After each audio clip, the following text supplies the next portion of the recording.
우주에는 수많은 별이 떠 있고 그 별을 우리는 항성이라고 부르고 있습니다. 각 별에는 수많은 행성이 돌고 있다는 건 모두가 다 아는 사실이지만 가끔은 저 별이 행성으로 바뀔 수 있을까라고 궁금해 보신 적이 있는지요? 별은 별이고 행성은 행성일 뿐일까요? 그렇지는 않습니다. 별도 행성으로 변하는 경우도 있습니다. 이러한 변형은 갈색 외성이라고 알려진 매우 특정한 유형의 별에서만 발생합니다. 일부 과학자들은 갈색 외성이 일반 수소의 핵융합을 점화할 만큼의 질량이 없기 때문에 진정한 별로 간주하지 않습니다. 동시에 일부 과학자들은 갈색 외성이 일반적으로 별처럼 태양계 중심에 위치하기 때문에 진정한 행성으로도 간주하지 않습니다.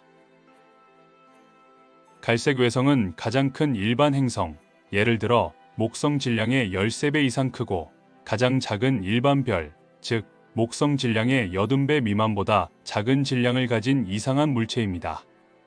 갈색 외성은 일반 수소의 핵융합을 점화할 만큼의 내향 중력 압력이 없지만 중수소의 핵융합을 점화할 만큼은 있습니다. 갈색 외성의 수명 초기에는 중수소의 핵융합으로 인해 많은 양의 빛과 열이 방출됩니다. 결과적으로 어린 갈색 외성은 일반적인 별처럼 빛납니다. 이름과 달리 여전히 빛나는 갈색 외성은 갈색으로 보이지 않습니다. 오히려 자홍색이나 붉은 주황색으로 보입니다. 별에서 삶을 시작했음에도 불구하고 갈색 외성은 중수소를 빨리 소모하고 어두워지고 식어서 나머지 삶을 행성으로 보냅니다. 중수소 원자는 일반 수소 원자와 똑같지만 양성자 외에도 핵의 중성자가 있습니다. 핵에 있는 이 추가 입자로 인해 더 무겁습니다. 이 중성자는 또한 추가 핵 접착제 역할을 하여 두 개의 중수소 원자를 더 쉽게 융합할 수 있습니다. 게다가 중수소는 일반 수소보다 우주와 별에서 훨씬 드뭅니다. 따라서 갈색 외성은 일반 수소를 태울 수 없고 중수소를 빠르게 태워버립니다. 결과적으로 갈색 외성은 수명 초기에 빛과 열을 방출하지 않습니다. 그런 다음 꾸준히 식고 어두워져서 목성과 같은 행성처럼 행동합니다. 일반적인 갈색 외성은 일반 별처럼 태양계 중심에 위치한다는 사실에도 불구하고 나머지 수명은 행성처럼 보이고 행동합니다. 그러한 태양계에서 최종 결과는 별을 찾을 수 없는 큰 중앙 행성을 공전하는 행성 모음입니다. 그런 태양계는 매우 차갑고 어둡게 끝납니다. 단 어떤 갈색 외성은 일반 별을 공전하는 것도 있습니다. 2018년 현재 망원경으로 3,000개가 넘는 갈색 외성이 확인되었습니다.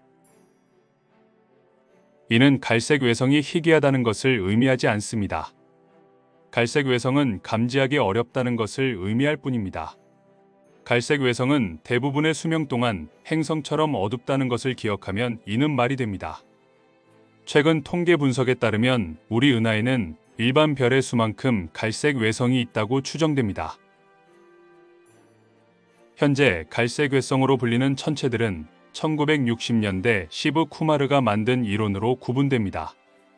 처음 명칭은 흑색 외성으로 우주 공간을 자유롭게 떠돌아다니는 어두운 준항성으로 질량이 작아 수소 핵융합을 할 수 없는 천체로 정의됩니다. 그러나 흑색 외성은 차갑게 식은 백색 외성을 일컫는 단어로 이미 쓰이고 있었으며 적색 외성은 수소 핵융합을 하는 데다 이 천체들은 태어난 후 얼마 동안은 가시광선 파장에서 밝게 보일 수 있습니다. 이러한 개념상 충돌 때문에 플래닛하나 준항성처럼 이들을 정의하는 다른 명칭들이 제시되었습니다. 1975년 질 타터는 갈색 외성 단어를 제시했는데 갈색은 대략적인 색채를 뜻합니다. 흑색 외성 용어는 지금도 더 이상 막대한 양의 빛을 뿜지 않는 지점까지 냉각된 백색 외성이란 뜻으로 쓰이고 있습니다. 그러나 질량이 가장 작은 백색 외성조차 빛을 발산하지 않는 온도까지 식는 데 걸리는 시간은 현 우주의 나이보다 길기 때문에 흑색 외성은 아직 존재하지 않는 것으로 추측합니다. 초저질량 항성의 본질 및 수소연소 한계를 다룬 초창기 이론에서는 태양 질량 7% 미만의 종족 1천체나 태양 질량 9% 미만의 종족 2천체는 평범한 항성 진화 과정을 절대 겪지 않고 완전 축태의 항성으로 진화할 것이라 추측했습니다. 수소를 태울 수 있는 천체의 최소 질량을 자체 모수 넘는 계산식을 이용하여 최초로 구한 값은 종족 1천체의 경우 태양 질량이 7%에서 8% 사이에 있었습니다. 1980년대 후반에 태양 질량의 1.2% 이상을 만족하는 천체에서 중수소 연소가 가능하다는 것과 갈색 외성의 차가운 바깥쪽 대기에서 먼지가 생겨날 수 있다는 연구 결과가 나왔고, 이 결과들은 그때까지의 갈색 외성 이론들의 의구심을 갖게 만들었습니다.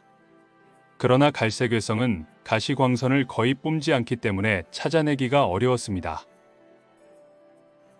이런 천체는 적외선 스펙트럼에서 에너지를 제일 강하게 뿜는데, 당시 지상에서 관측하는 적외선 탐지기는 그다지 정확하지 않았기에 갈색 외성을 식별해낼 수 없었습니다. 이후 다양한 관측법을 통해 수많은 갈색 외성들이 발견되었습니다. 대표적인 관측법으로는 시야 내 항성들을 다색 촬영법을 이용해 탐사하거나 주계열성과 백색외성의 희미한 동반 천체를 촬영하여 연구하거나 젊은 성단을 조사하거나 근접 동반 천체의 시선 속도를 측정하는 것 방법 등이 있습니다. 1995년 반론할 여지가 없는 두 준항성급 천체 테이데 1과 글리제 2구비가 발견되면서 갈색 외성 연구에는 큰 변화가 일어났습니다. 이 두 천체에서 670.8 나노미터 리튬선의 존재가 확인되었는데, 후자의 경우 유효 온도와 광도가 항성의 범위로부터 넉넉히 벗어나 있었습니다. 글리제 2구비의 근적외선 스펙트럼상 2마이크로미터에서 메테인 흡수대 하나가 선명하게 나타났는데, 이 특징은 가스행성 및 토성의 위성 타이탄에서만 관측되었던 것입니다. 주계열성의 온도대에서는 메테인 흡수를 관측할 수 없습니다. 이 발견으로 기존의 L형 외성보다 더 차가운 새로운 분광형 T형 외성 개념이 정립되었으며 글리제 2구비가 원형별이 되었습니다. 현재 국제천문연맹은 중수소를 열핵융합할 수 있는 최소 질량인 목성 질량 13배를 갈색 외성의 질량 하한선으로 인식하고 있으며, 이보다 질량이 작은 천체, 즉 항성이나 항성자네를 도는 경우도 행성으로 취급합니다. 목성 질량 13배 하한선은 정교한 물리적 의미라기보다는 주먹구구식 수치라 할 수 있습니다. 이 선보다 무거운 천체들은 갖고 있던 중수소 대부분을 태울 것이며, 가벼운 천체들은 극히 일부만을 태울 것인데, 목성 질량 13배는 두 무리의 질량 사이 어딘가에 있습니다. 열핵융합에 쓰이는 중수소의 양은 천체의 헬륨과 중수소 등 물질이 존재하는 양 및 중원소가 차지하는 비율에 따라 어느 정도 결정됩니다.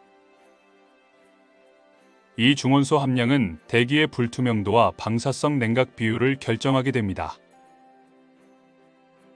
영어로 엑스트라솔러 플래너츠 인사이클로피디어는 외계 행성 백과사전으로 목성 질량 25배 천체들까지 목록에 포함하고 있으며, EXOPLANET 데이터 익스플로러는 행성 상한선을 목성 질량 24배까지로 설정하고 있습니다. 코로나 그래프는 밝은 항성을 도는 희미한 천체를 식별하는 데 사용되는 관측 기술로, 글리제 229b는 이 방법으로 발견한 대표적인 갈색 외성입니다. CCD를 장착한 고성능 망원경은 멀리 떨어진 성단 내에서 희미한 천체를 찾아내는 데 쓰이고 있습니다. 이 방법으로 발견한 대표적인 천체가 테이데 1입니다.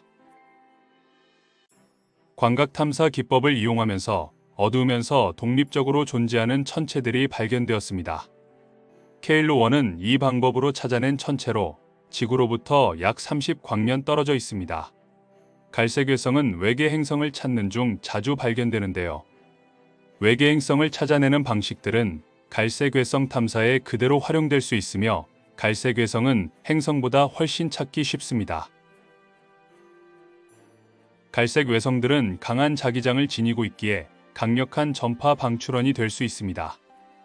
R15 천문대와 장기선 간섭계에서 수행되는 관측 프로그램에서 이런 천체가 10여 개 발견되었는데, 이들은 이 분광형에 속하는 다른 천체들과 흡사한 자성을 띠고 있기 때문에 초저온 외성이라고도 불립니다. 갈색 외성에서 방출되는 전파를 관측하여 이들의 자기장 세기를 직접 측정할 수도 있습니다.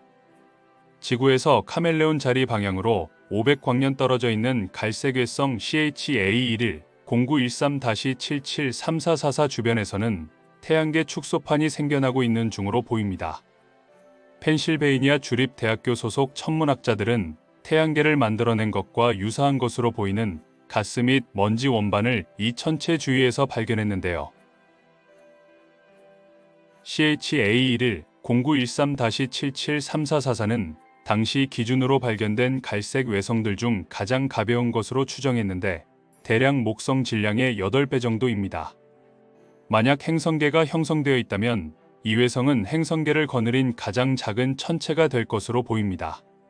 최근 갈색 외성 후보 천체들을 관측한 결과 적외선 방출이 밝아졌다가 어두워졌다가 하는 패턴이 감지되었습니다. 이 현상은 상대적으로 차갑고 불투명한 구름들의 패턴이 뜨거운 내부를 가리고 있으며 이 구름들이 극심한 바람에 의해 움직임으로써 나오는 것으로 보입니다. 이런 천체들의 날씨는 극도로 격렬할 것이며 그 극심함은 목성의 폭풍을 월등하게 초월할 것으로 보입니다. 2013년 1월 8일 나사의 허블 및 스피처 망원경을 사용한 천문학자들은 갈색 외성 투마스 J22828889-4310226을 탐사하여 당대 기준으로 최고 정교한 갈색 외성이 날씨 지도를 만들었습니다. 이 지도는 바람에 의해 움직여 다니는 행성 크기 구름들을 보여줍니다. 이 연구는 갈색 외성을 넘어 태양계 너머 행성들의 대기에 대한 이해를 넓히는 계기가 되었습니다. 나사의 와이즈 계획에서 갈색 외성 200개 정도가 발견되었는데 지구 근처 갈색 외성의 밀도는 이전에 생각했던 것보다 높지 않은 것으로 보입니다. 종전에는 항성 하나당 갈색 외성 1개꼴로 존재하리라 여겼으나 수정된 비율은 항성 6개당 갈색 외성 1개꼴로 추정합니다. 2017년 8월 출판된 논문에 따르면 나사 스피처 우주망원경은 다양한 두께의 구름으로 인해 생기는 적외선의 밝기 편차를 모니터링했습니다. 관측 결과 거대한 규모의 파장들이 갈색 외성의 대기 중에 퍼져나가는 현상이 발견되었는데 이는 태양계의 해왕성 및 나머지 가스 행성들의 대기와 비슷합니다. 이 대기 중 파장들은 구름들의 두께를 조절하고 있으며 각각 다른 속도로 퍼져나가는데 이 속도 차이는 아마 차등회전 때문에 생겼을 것으로 보입니다.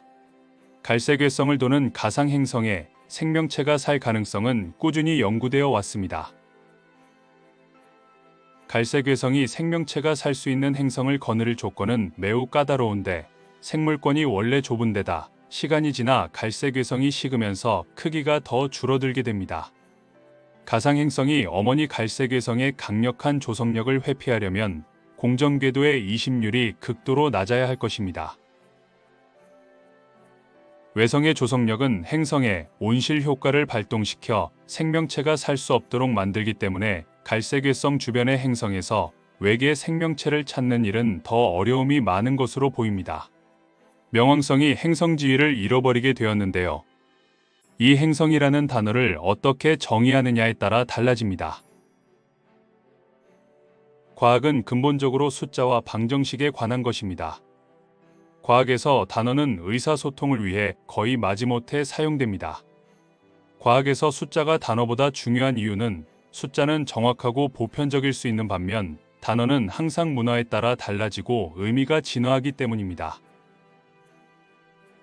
인간은 단어를 사용하여 사물을 광범위한 그룹으로 분류하고 이를 통해 의사소통에서 큰 효율성을 얻는 것을 좋아합니다. 명왕성은 무엇인가? 라는 질문에 대한 적절한 과학적 답은 명왕성은 태양 주위를 공전하는 구형 암석 물체로 반지름은 1153km이고 질량은 1.3 곱하기 10의 22승 kg입니다. 하지만 숫자 목록을 늘어놓는 것보다 명왕성은 행성이다 또는 명왕성은 소행성이다 라고 말하는 것이 훨씬 쉽기 때문에 과학자들은 사실을 더 빨리 전달하기 위해 단어와 분류를 중요한 표현의 지렛대로 활용합니다. 플루토의 지위를 둘러싼 논쟁은 실제로 특정 단어의 의미에 대한 언어적 논쟁이며 확실한 사실에 대한 과학적 논쟁은 아닙니다. 그렇기는 하지만 과학자들은 여전히 올바른 단어를 사용하고 혼란을 최소화하기 위해 정확하게 정의하려고 노력합니다. 일상 단어의 정확하고 과학적인 정의를 내리는 데 있어서 문제는 혼란을 어떻게 최소화할 수 있을까가 아니라 과학적 사실은 무엇인가 입니다. 특정 이름이 혼란을 초래할 수 있다는 것을 알고 있다면 플루토를 원하는 대로 부를 수 있습니다. 명왕성의 명확한 사실은 다음과 같습니다. 명왕성은 행성, 소행성, 해성처럼 태양을 공전합니다. 명왕성은 행성처럼 거의 구형이며 소행성이나 해성과는 다릅니다. 명왕성은 행성처럼 자신의 위성을 가지고 있으며 소행성이나 해성과는 다릅니다. 명왕성의 태양 주위 궤도는 해성이나 소행성처럼 불규칙하며 행성과는 다릅니다. 명왕성은 해왕성 너머에 있는 최근 발견된 여러 소행성과 비슷한 크기, 위치, 궤도를 가지고 있습니다. 명왕성은 중력적으로 주변 천체들을 청소하는 데 실패했습니다. 이런 면에서 명왕성은 소행성과 비슷하지만 행성과는 다릅니다.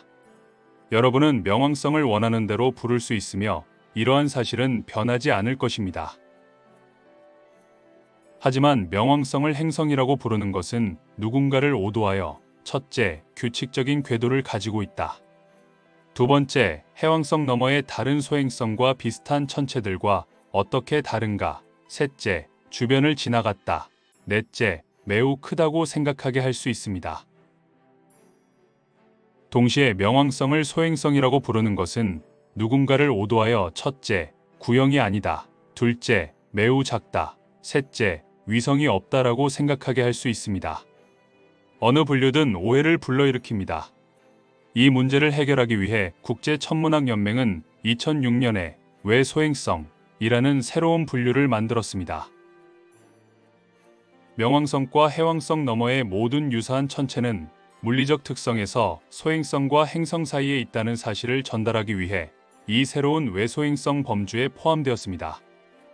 일부 과학자들은 명왕성과 그 주변 행성을 외소행성이라고 부르는 것은 혼란을 더 키울 뿐이라고 믿고 이 모든 천체를 단순히 행성이라고 부르기를 선호하며 그렇게 함으로써 행성을 구성하는 것에 대한 개념을 확장한다고 주장합니다. 결론은 과학자들 사이에서 명왕성을 어떻게 부를 것인가에 대한 논쟁은 실제로 언어 논쟁이지 과학적 논쟁이 아니라는 것입니다. 명왕성을 둘러싼 과학적 사실은 논란이 되지 않으며 논쟁 중이 아닙니다. 명왕성에 대한 논쟁이 처음 일어난 것은 수년 동안 명왕성에 대해 알려진 바가 거의 없었기 때문입니다.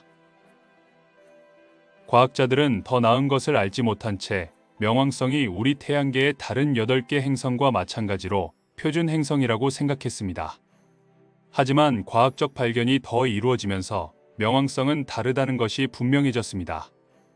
전환점은 해왕성 너머에 있는 많은 암석과 얼음 천체를 발견한 것이었는데 그중 일부는 명왕성만큼 크거나 더 컸습니다. 일관성을 유지하기 위해 과학자들은 이 모든 소행성과 같은 천체를 행성으로 승격시키거나 어떻게든 명왕성을 표준 행성보다 다소 낮은 것으로 지정해야 했습니다. 명왕성에는 5개의 위성이 존재합니다. 추가로 더 발견할 수도 있습니다. 1978년 제임스 크리스티가 발견한 카론과 2005년 발견된 닉스와 히드라, 그리고 2011년 발견된 케르베로스와 2012년 발견된 스틱스가 있습니다. 명왕성의 위성들은 다른 행성계에 비해 유독 명왕성 가까이에 자리 잡고 있습니다. 예를 들어 해왕성의 위성 푸사마테는 해왕성을 힐권의 40% 반경에서 공전합니다. 명왕성의 경우 위성들은 명왕성의 힐권 반경이 최대 53% 거리에서 역행 궤도로 돈다면 최대 69% 거리에서 공전 가능하나 모든 위성들은 힐권 안쪽 3% 반경 이내에 위치하고 있습니다. 발견자에 따르면 명왕성계는 고도로 압축되고 비어 있다고 합니다.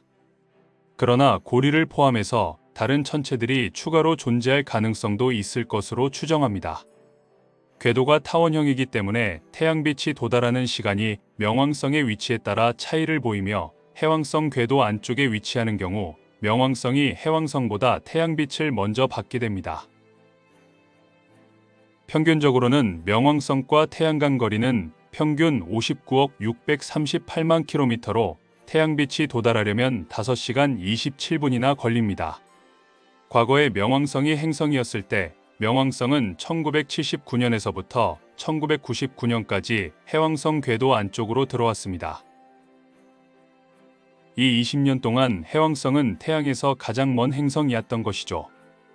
1999년에 명왕성이 해왕성 궤도 바깥 범위로 빠져나왔기 때문에 다시 명왕성이 태양에서 가장 먼 행성이 되었습니다. 그러나 2006년에 명왕성이 행성 지위를 잃으면서 현재는 해왕성이 태양에서 가장 먼 행성입니다. 명왕성은 1930년부터 49년, 1999년부터 단 7년 동안만 가장 먼 행성의 지위에 있었습니다. 오늘 이야기는 여기까지입니다. 다음에 또 만나요. 안녕.